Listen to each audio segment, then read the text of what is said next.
Hello and good morning, everyone. It's Thursday, December 22nd. This is the holiday episode of the Plant Based Morning Show. I guess we can just call it the Christmas episode.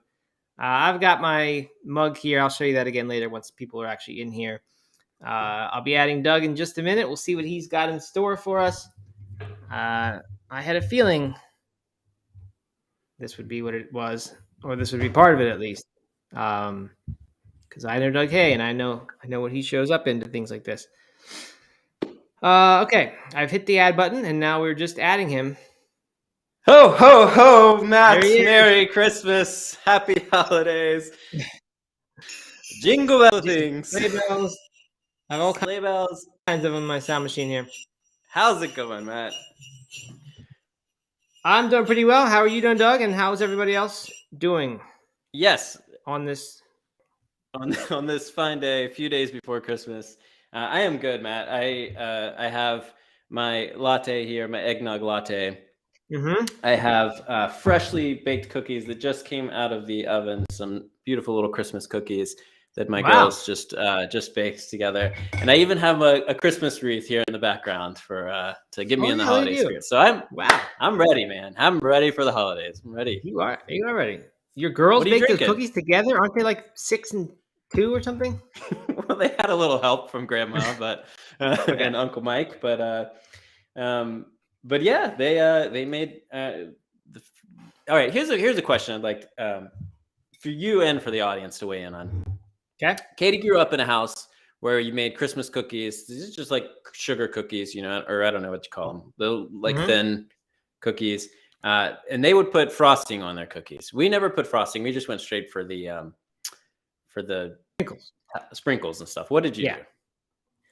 I don't know if we made Christmas cookies in my house, but nowadays we make them and they just have stew frosting. I would say that is wrong to do. Speaking of that, I was watching a Christmas movie, believe it or not, on Netflix.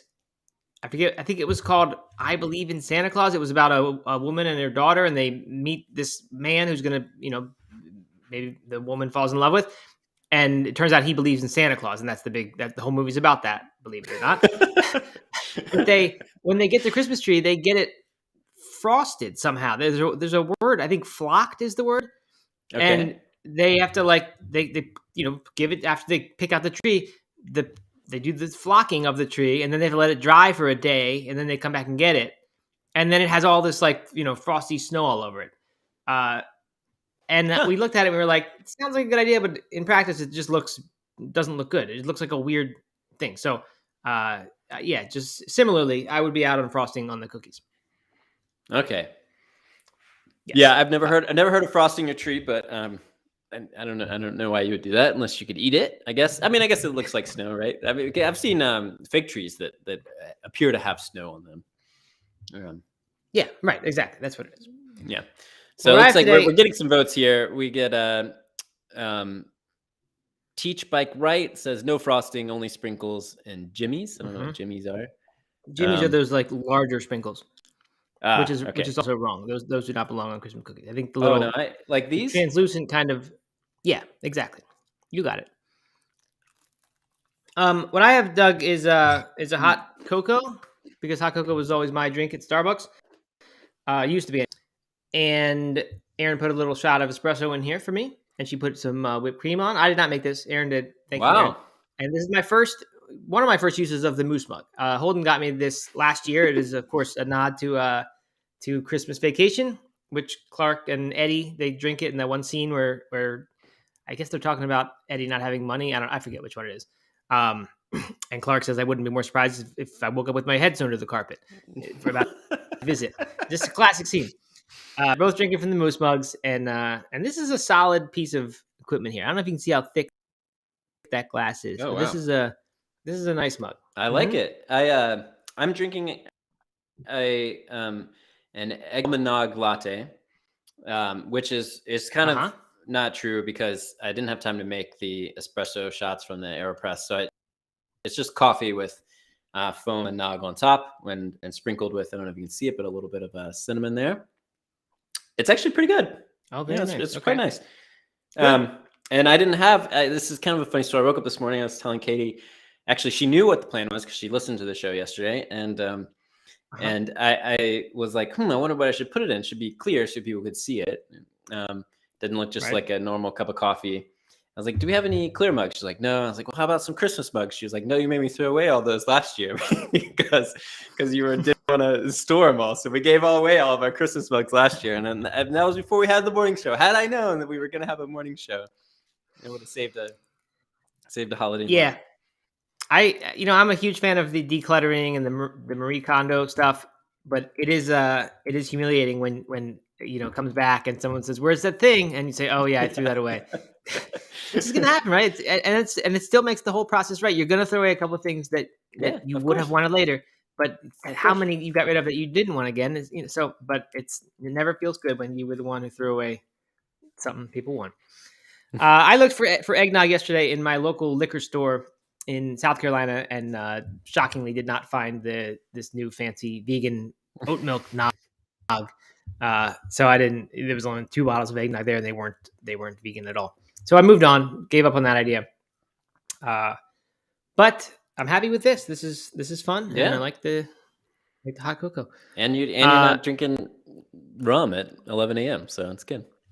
No, but that would have been fun. This is kind of a shortened work day. That's true. The last day before vacation begins, so it would have worked out. But yeah, I also thought about doing like a non-alcohol Guinness. I was going to do that in here before Aaron came up with the hot cocoa idea. So nice. Here's where we are. So Steven asked what everyone's favorite Christmas movie is, or no, Mr. Jeffrey asked that. Well, that happens to be in my Christmas show song. Christmas song, not movie. Sorry, song. That's good. I did not put in the plan. I almost did. Yeah, good question. We have a nice little Christmas mix that I'm pretty happy with. You know what we like in my house this year? It's "You Make Me Feel Like Christmas." I think it's by Gwen Stefani and I don't know, that guy from a show, Blake something. I don't really know, but we like that one. Okay. And I've got another one. I think it's by Ingrid something Michaelson. I mean, I don't know any of this stuff. But how about you, Doug? What's your favorite? I don't know. Song? I was trying to come up with something good very quickly, but I don't really have anything. I don't know. There's not a song that. Yeah. So, do you know Sufjan Stevens? Does that artist ring a bell? I mean, Doug, you know who you're talking to, right? So it's kind of like Miley Cyrus, but nothing like Miley Cyrus. And you know a lot about Miley. And her Christmas album, right? Isn't that the Christmas album that you? Taylor Swift. Swift. It's an EP, it's an EP, not an album. Okay. Well, Sufjan Stevens has this. He's like a kind of indie folk guy, and he has this album that he made for his friends. It's like 40 different Christmas songs. I think maybe 1 or 2 are originals. The rest of them are covers. He made for his friends and then released them. I don't even think you can buy the actual album, but you can get it on all the streaming services. And I listen to that a lot. So that's probably my go-to Christmas. And okay. It's not very popular in the house because it's not nearly as fun as a lot of other Christmas songs. But right, it's quite enjoyable at all. It's kind of a downer. It's perfect for in the background. It's like great background Christmas music. All right. Well, while you were telling that fantastic story, I looked up mine, and it's Ingrid Michaelson. I don't know if that's how you pronounce her name, but it's called. It looks like a cold winter. Very nice song. I found it last year. It's on our list now, and the other one that I've been into for the past probably 5 years since I don't know if I discovered it because I didn't, but I found it for myself. It's called "A Christmas Gift for You" from Phil Spector. And it's his old Wall of Sound Motown Christmas album, but it's just all these great Motown Christmas songs. So none of them is a standout. They're just all good. Christmas Gift for You, Phil Spector. Do you know what is the worst Christmas album of all time? No, I don't. But I can think of some bad songs. But what's the worst album? Bob Dylan's Christmas album. It is so bad. It is ridiculous. I heard one Bob Dylan Christmas song this year that came up at the end of our Amazon playlist. They started suggesting things, and you're right, it was not good at all. So yeah, it's fairly new. It's like, I don't know, maybe 5 years old or something, and it is so bad. It's embarrassing. And I'm a Bob Dylan fan. So I like classic Bob Dylan. Yeah. Good. All right. Cool. Well, we got some Carol of the Bells, Christmas Wrapping by the Wilderness. That's Plant Power Pantries. By the Waitresses. Christmas Wrapping. The Waitresses. You know that one. Merry Christmas. Yes. Merry Christmas. You have to know that one. Okay. Mr. Jeffrey is like a Blake Shelton. I mean, maybe. I don't know. I might know it. I don't know. Doesn't ring a bell. Yeah. I just like play. I don't want to get into all that. That would be a mess. Sure. I'm not fast enough. It'll take too long. It won't be good. Okay. Mr. Jeffrey went for a run in the snow yesterday. Listened to all the Christmas songs. Got into the spirit. That's what got me home from DC this past weekend. And Holden fell asleep in the car. It was like 8:00 on Sunday night. He fell asleep, so I had 2 or 3 more hours left. And I just put on our playlist and I just started Christmas vibing. So it was very good. I love it. Now all right. All right, so what I have today for us to talk about is no news or anything. Just stayed away from that. There was a couple like last minute gift guides, but I don't know, just nothing worth. We've done enough gift guides. All right, so we talked about what we're drinking on the show. What I've got is just a bunch of random questions about what's the best of different things. Okay. So what the question is, what is the drink that you're making around Christmas? Now, I got one thing I respect about you. I think you always make a solid drink choice of the season or of the occasion. You typically have a not commonplace, but thoughtfully chosen drink you're going to do with it. So I'm wondering, do you have one for this year? And if so, what is it? Got a couple for this year, actually. So we're going to do a spiked eggnog, okay. just almond and rum. Classic eggnog. Only rum. Is it only rum? Because the ones I saw in the store yesterday had like other things in them, whiskey, brandy. Yeah, that's rum. The classic. That's the classic one that I've always known. So I mean, I do think like Jack Daniel's makes an eggnog, right? So that's whiskey. That's not rum. Matt, you got to quit getting phone calls. You there? I'm back now. Can you hear me? I lost your sound entirely, Doug, and then I was on my end. Can you say that again? Yeah, Jack Daniel's makes an eggnog, so like that's not rum, obviously. That's whiskey. But yeah, I think rum is kind of the classic eggnog, rum or bourbon. So yeah, we're gonna do rum with our eggnog. That's what Katie's mom likes, so we're gonna do that. I'm also gonna. So you're trusting the woman who perpetuates the frosting on Christmas cookies. Yeah, that's right. She's got her Christmas traditions, and that's wonderful. We want to celebrate those in our house. That's right. You gotta respect them. Yeah. Let's see. Mulled wine is another one. So my wife is big into champagne these days, and sparkling wines. Yep. And so that's a good Christmas, especially Christmas brunch, which is our big meal of the day, the holiday. So little champagne with maybe cranberry juice sprinkled in there, a little cranberry mimosa type thing. Mm-hmm. And then Irish coffee with almondade and coffee. Almondade? What's that? What's almondade? I think that's what it's called. Almond. What is it called? Bailey's almond. Oh, okay. Gotcha. Mm-hmm. That's it. I mean, so nothing too fancy, nothing too wild, but some classics. Yeah, good. I have I wouldn't say recently, in the past couple years, gotten into Prosecco. I never was a sparkling wine fan. It just wasn't very good to me. But then Prosecco is just like the slightest bit sweeter. Not sweet like Moscato or something, but it's just the slightest bit, and it's really nice. So it's not usually expensive. So I like Prosecco. This morning, as I was doing some holiday food planning, came across a mulled grape juice recipe that was suggested for the kids or anyone who doesn't drink. And it was basically the same as a mulled wine recipe. It had some cranberries in there. And I wondered if that was because maybe wine has a little more acidity than grape juice. I don't know if that's really true or not. Certainly has less sweetness. And so you'd want to, lessen the amount of sweet that you add to your mulled wine recipe. But I think it's going to, because by the time you mull the wine, you're cooking off a lot of the alcohol anyway. A lot of the alcohol, certainly not all. So, but it's probably approaching the flavor of grape juice without as much sugar. So anyway, I'm going to be making that in parallel to mulled wine this year, and that way the kids will be able to have that. I love it. I think it's a great idea. Maybe you'll even have it. Go back for your second and choose the grape juice. Nope, for sure I will not. I only make mulled wine once a year, and have only done that one time. So it's a rare treat for me. So I will be having the real thing. All right. Okay. Good. Any other drinks? Non-alcoholic or alcoholic?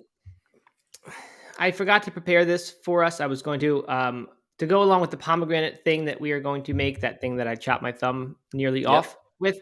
We're going to have some sort of pomegranate mocktail sort of deal. Again, for anyone who doesn't drink alcohol or the kids.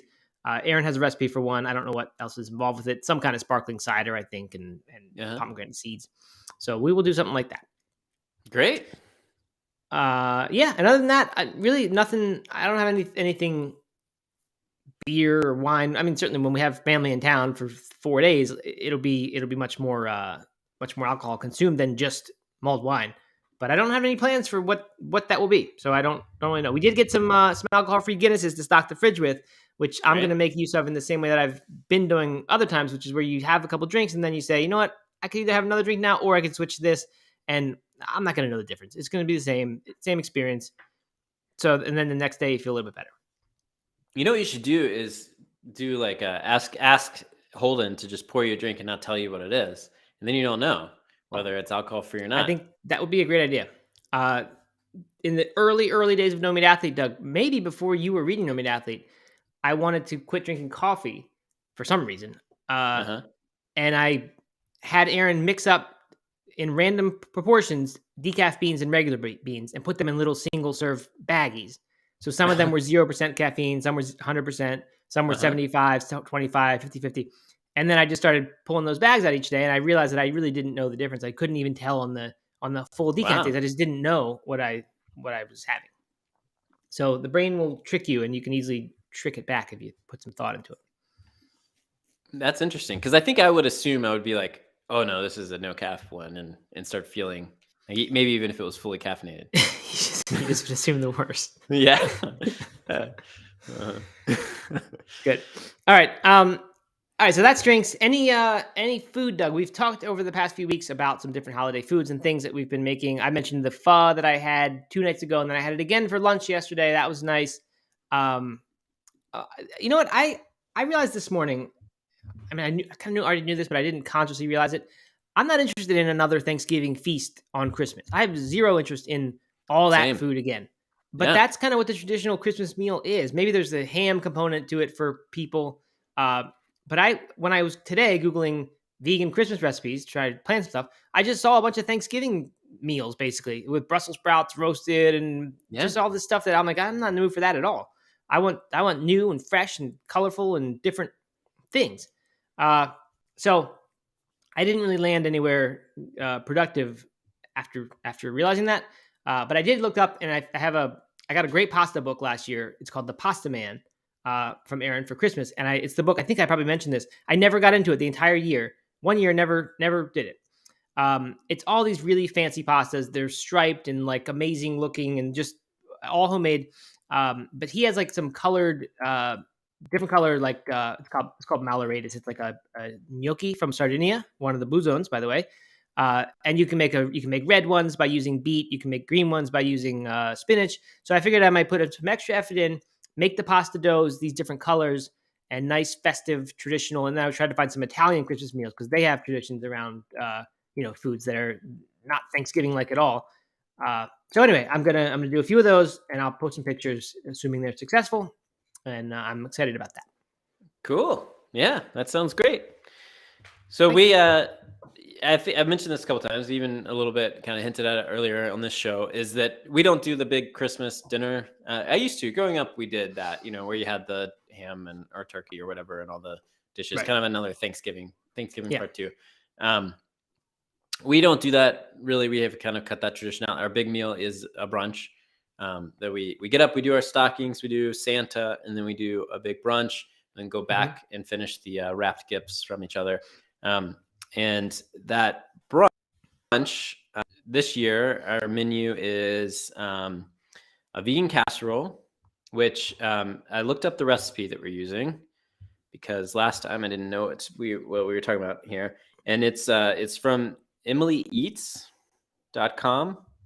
Okay. I've never cooked anything of hers other than this, but this is the one I've used the last couple times, and it's quite good. It's got in there, but then a whole bunch of veggies, bell peppers, greens, spinach, chard, kale, and then the like cheese or the egg mix is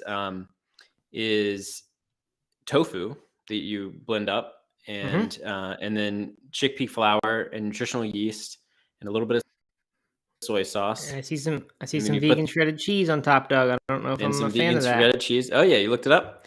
Yeah, some vegan shredded cheese in there, but it's like it's pretty good. It's not just I don't know. It's we've had it the last several years, and it is quite good. So I would recommend this. I think it's a good option if you're looking for a big breakfast casserole type thing for Christmas. Do you do the Kala Namak black salt? No, I'd say that would be one that we skip over. Okay, because that's often in vegan egg recipes when they're looking for authenticity, they'll put some kind of black salt in there that I think has a sulfurous kind of taste, and people will do it. I've never done it myself. I actually would not have any interest in adding an egg taste to my stuff. I just like it better without that funk. Speaking of funk, this is not. Well, I guess this is holiday. It's not Christmas Day, but I think I mentioned my mom was going to get us a white truffle that arrived yesterday. And it was a tiny little bit of. It's like a half-ounce truffle, very very small little thing. It's like a small little rock, smaller than a golf ball for sure. And it was not cheap for her to get that. So it is an expensive ingredient, but we got a nice little meal plan with it. And basically, I didn't realize this. When you use white truffle, unlike black truffle, you don't actually cook with it because the heat will basically destroy the flavor and aroma and thing. So you just make a meal, sometimes using using mushrooms and other things that have truffle-like. Yep, you're right. Truffle-like depth of flavors, and then you just shave or grate the truffle on top of the plates, and then it puts off its aroma and all that.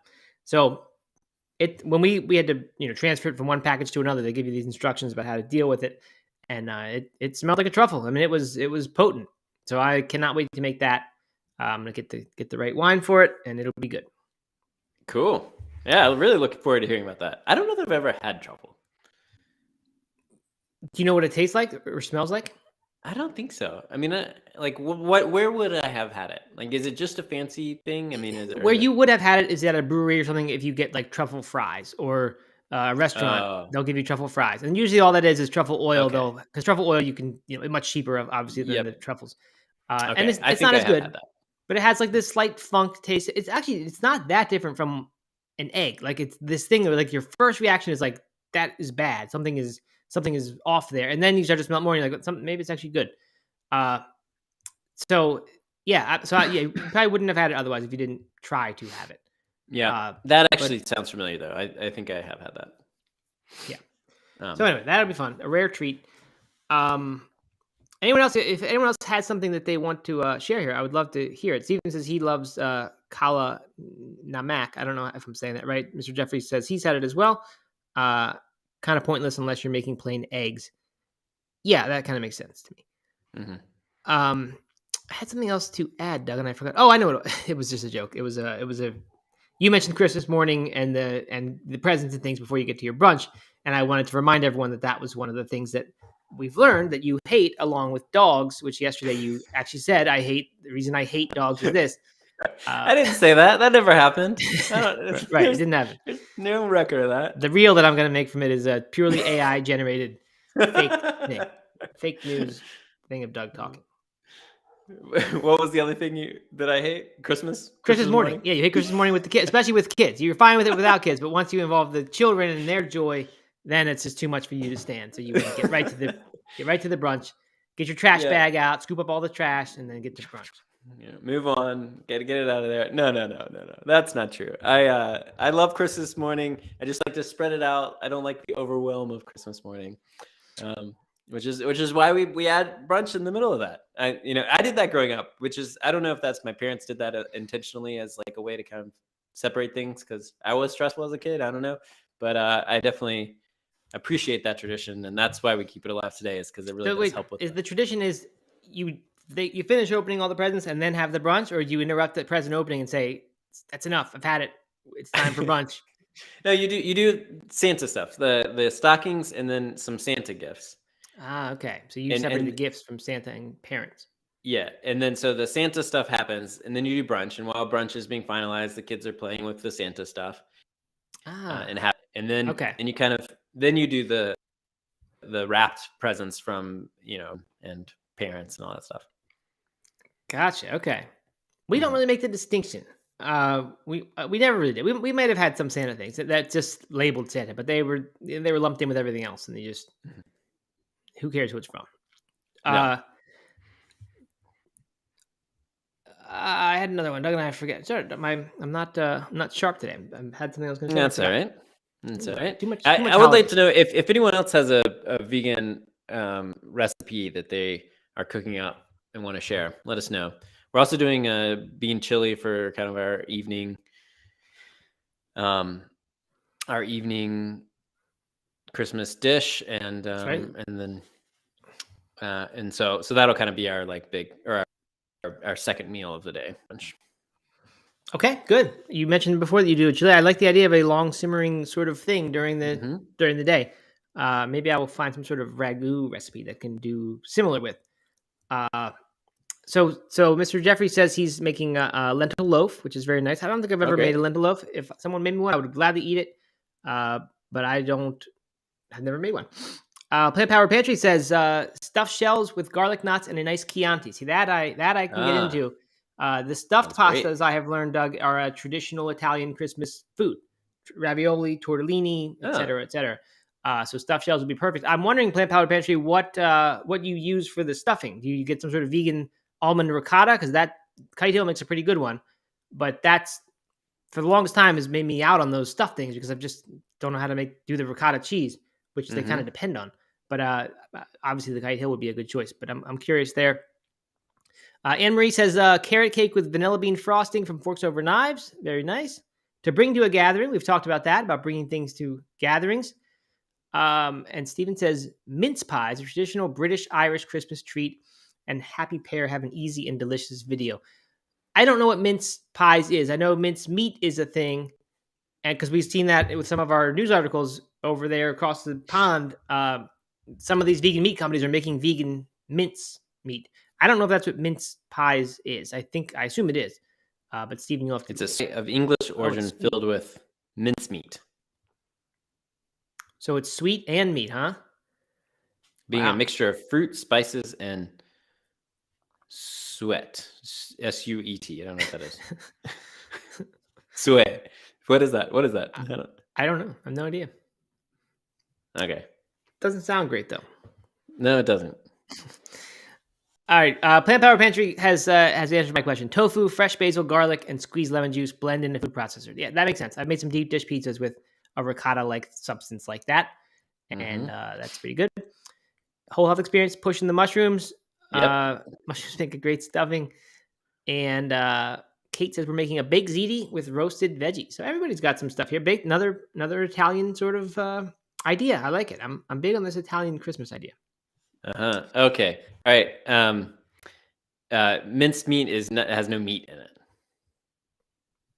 Okay. Deceptive name. Then I'm confused because I don't know what I've been seeing these vegan meat companies that are making some sort of meat stuff. I'm going to look that up.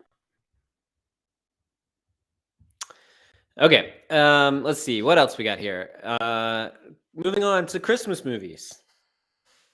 Have you gotten into your Christmas holiday movie extravaganza, Matt?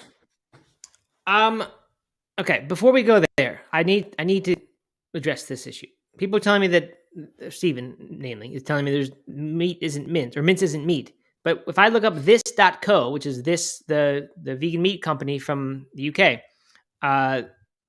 they have isn't beef mince. That's the name of their product. It's mince. So what is that then? If and it looks to me like ground beef is what it looks like.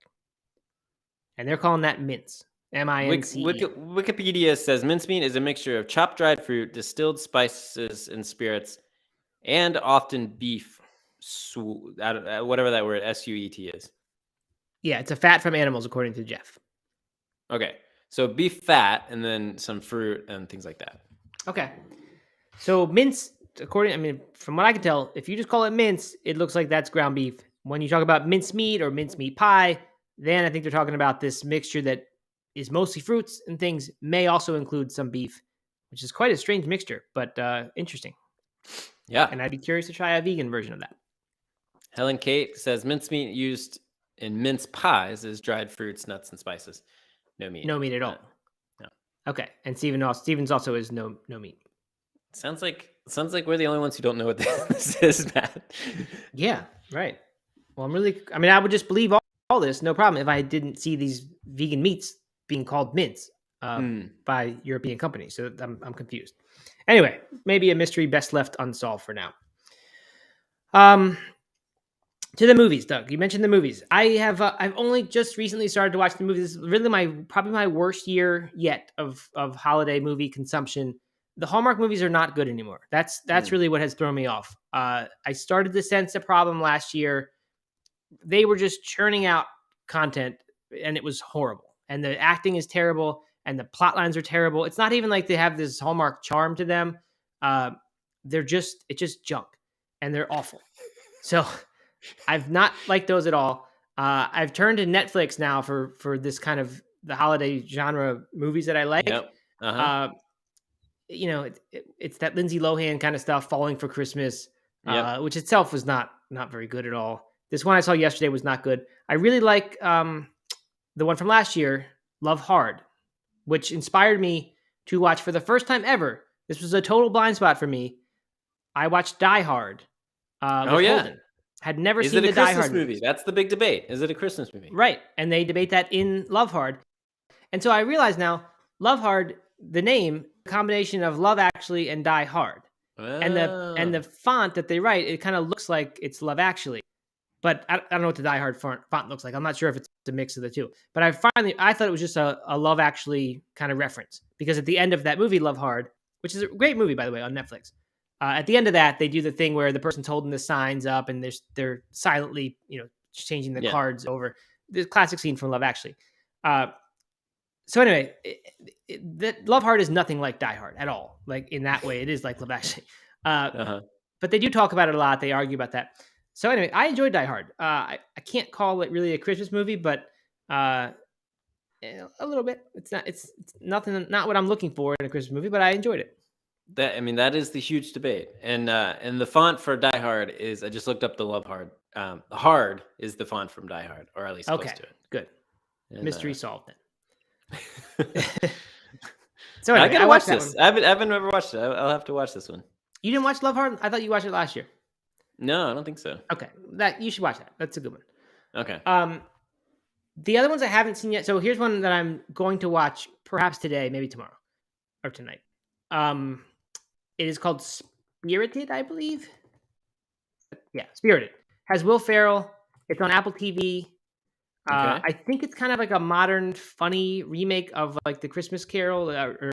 Sorry, is it a Christmas Carol? The Charles Dickens thing with Scrooge and the Ghost of Christmas Past and presents and all that. Yeah. It's that, but it's just sort of modern, funny. I think there might even be singing in it.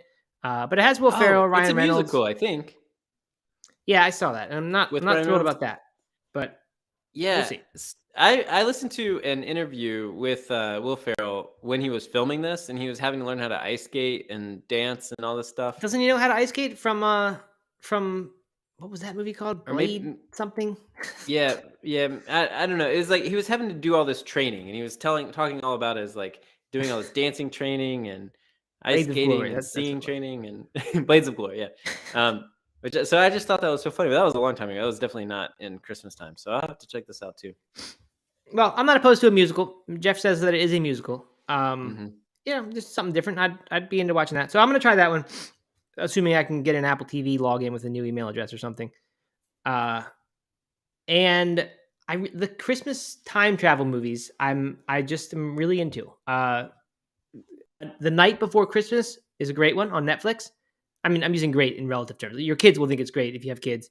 As an adult, you might find it pleasant, like I did.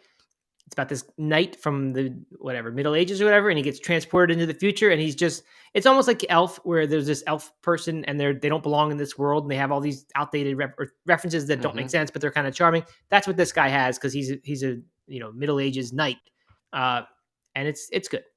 And there was another one called A Timeless Christmas that involves a weird form of time travel. That's, I think, a Hallmark one, and I'd recommend that.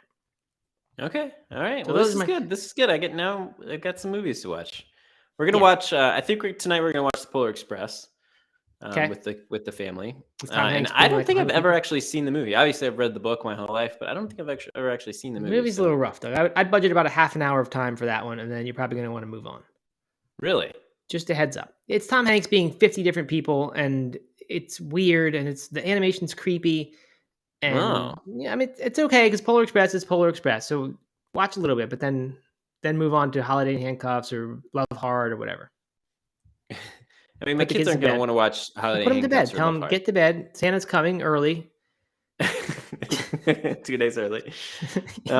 Okay, well, here's a question for anyone with kids out there. What would be the best film you would recommend for a 6-year-old young girl? Young kids.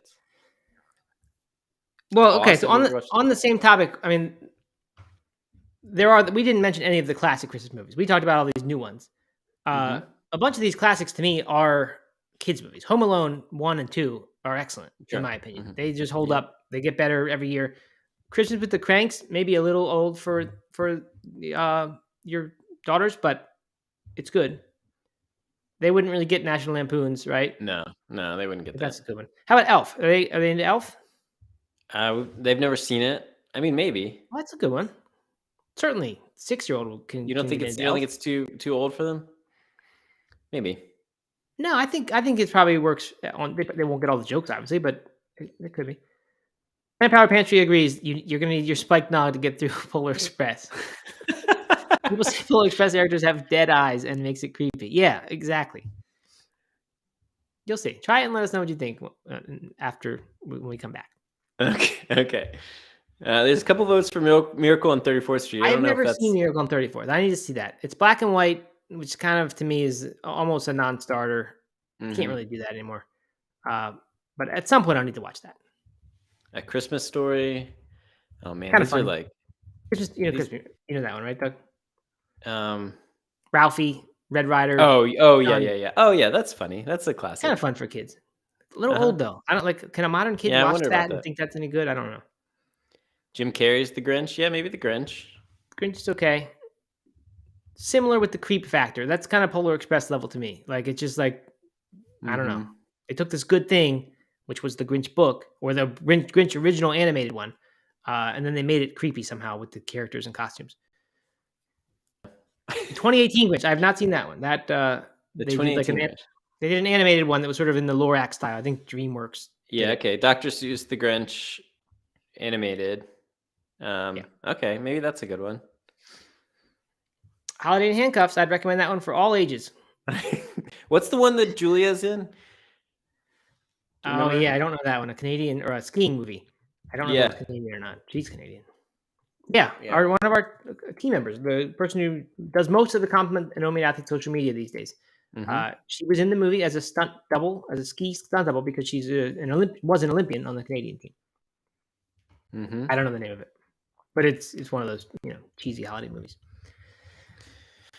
Okay, so that's about all the movies that I have in my bag. And there's obviously many more, but those are the ones that I come back to. The Santa Claus. How about that one, Doug? That's a great one for kids. That's for kids.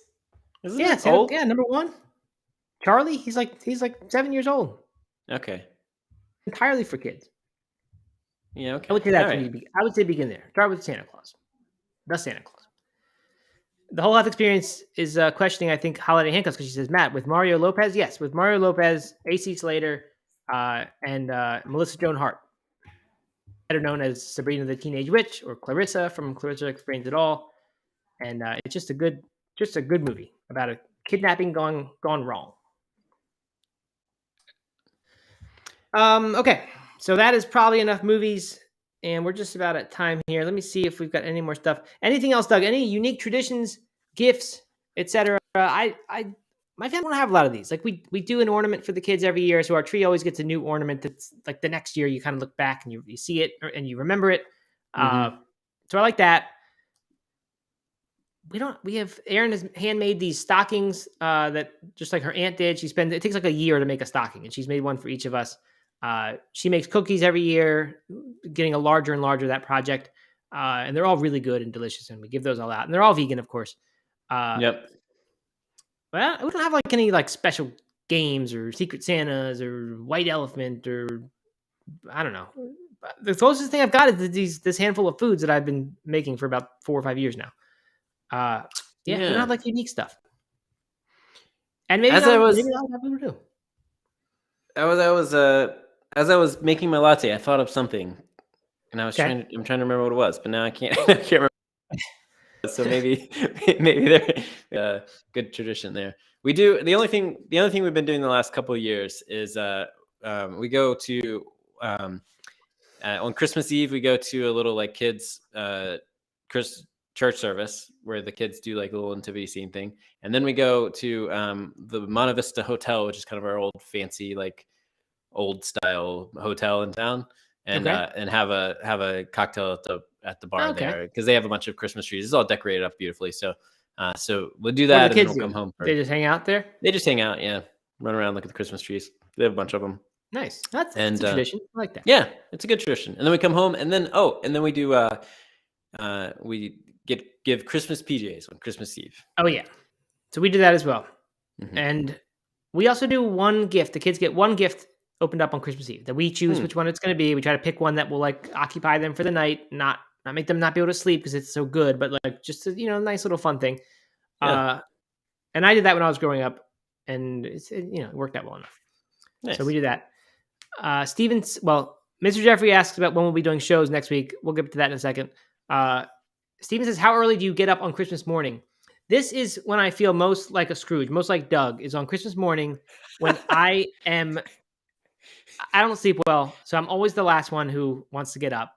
And the kids are up at 5:30 or something and just ready. By 6:30, I'm certainly hearing from them that I have to get up. And then I refuse to start any presents until I've made a nice coffee. Not that I need the coffee to be awake. I just want it because if I don't have it then, it's going to be an hour and a half till I get it. And I just want to have a nice, pleasant morning. I'm going to sit there and drink my coffee and watch the kids open their stuff. But like they get so mad that I'm taking because it's all pour over and it takes some work. And then I just don't budge. It's just something you have to. If you want the presents, you have to deal with that first. I'm going to make the coffee and then we'll do the presents. So we probably start at 6:30. That's funny. What about you? What time? So, I mean, I don't know. I feel like we're just getting to kind of transitioning in with kids and 2 kids.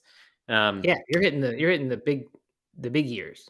But so growing up, we lived, my room was upstairs, and I wasn't allowed to come downstairs where the Christmas tree was until my parents were up, and it was usually like 8 o'clock or something. So I would just have to like sit in my room and wait for Christmas Day.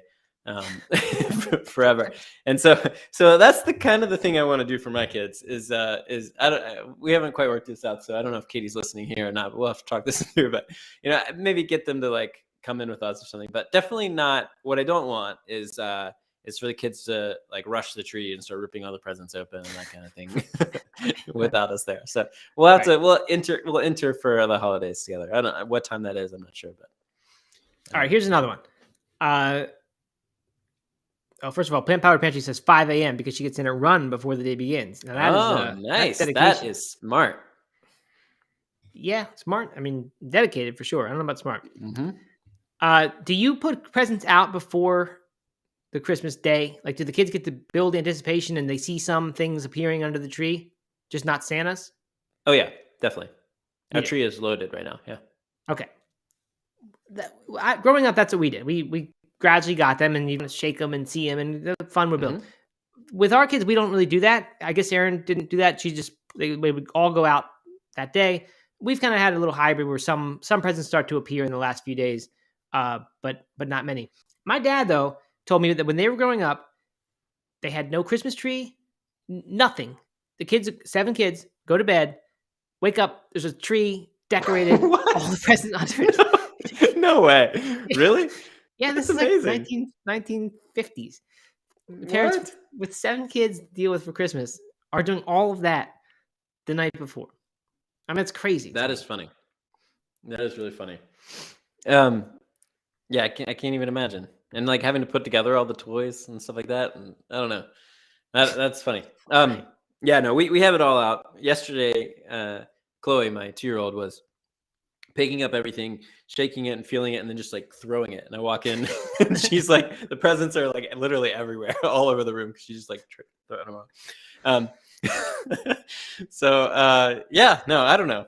It'll be fun. Christmas morning is always a good time. You know, except for when it's not a good time, except when it gets stressful. What is funny here that I just want to call out is you keep calling me Scrooge, and that's a pretty big role reversal here of of our characters on this show.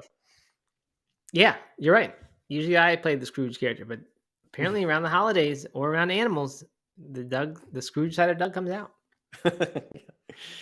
So Steven says his parents, that's what they did. The whole tree came up at night. And then Kate says that Germans don't get trees till Christmas Eve. So that would explain it, because my grandparents ultimately are from Germany, although not at all first or second generation, but that's the heritage. So that must be where they got that. And then other people I think are thinking that my dad's the one who did that. No, my dad is the one whose family did that growing up. So he doesn't deserve thanks. My grandparents do though, but yeah, they're not alive. Mr. Jeffrey says, my mom grew up with a tree before Christmas, but decorating the night before only. I always thought it was a waste. Yeah, that's the thing. Like I don't know. It's like the whole fun of it is the whole season gets to do it. Sure. But I guess that's the whole Christmas creep idea. It's moving back more and more. Right. Maybe the trees are the root of the problem. There's decorating the tree idea. Maybe we need to push for that to not happen until Christmas Eve. All right. So that's it. Mr. Jeffrey asked if we are going to be doing shows next week. I think we will definitely find a day to do one. I think, but our company's off. It's quiet week. A little bit going on, but not too much. So I think we'll probably pick one. I'm going to push for later in the week. I think closer to New Year's is better, because then we can be talking about New Year's and how things are going. So for the most part, we'll be off. I think once we pick the day, I'll put it up on the Instagram, just a little notification or the message about when we're doing it. Is there a way we can have? Isn't there a way we can have people like get notified every time we go live? Get a little ping on their phone or something. Yeah, if you go to Plant Based Morning Show account, the one that I'm using here for this, and you click on it, you can. There's buttons that say notify me whenever they do lives or posts or whatever. I think also right when you hang up from this live, right when it ends, there might be a button right then that says get notified for these things. I honestly don't know, but I know if you go to the main account, you can find a button. I think it's in the top right area that will notify you. So yeah, please do that. That'd be nice. But obviously, if people want to plan on watching the show, it would help to know ahead of time when it is. So we will let you know. Worst case though, catch it on the podcast, because it will be there. Yep. All right. Matt, this is a fun one. Cheers to everyone. Merry Christmas, happy holidays, happy Hanukkah, happy whatever you are celebrating this year. And we'll see you in a couple days. Yeah, all those things. Yeah, this is fun. And I'm looking forward to getting into the New Year's content. Actually, Doug, I always like New Year's, and that will be very nice. Don't want to get ahead of ourselves. Christmas will be good too. And we've got another vote for the Year of the Mushroom. Plant Powered Pantry has joined your little crack squad committee who's trying to make mushrooms popular. I love it. Good. All right. The morning mushroom show didn't take off today, but we're still working on the back end setup. So I think. Right. All right. Sounds good. Well, thanks everyone for listening and watching. This will be fun. And we'll have at least one more before the end of the year. And then we'll be back in full swing after January 1st. That's right. All right, everyone. All right.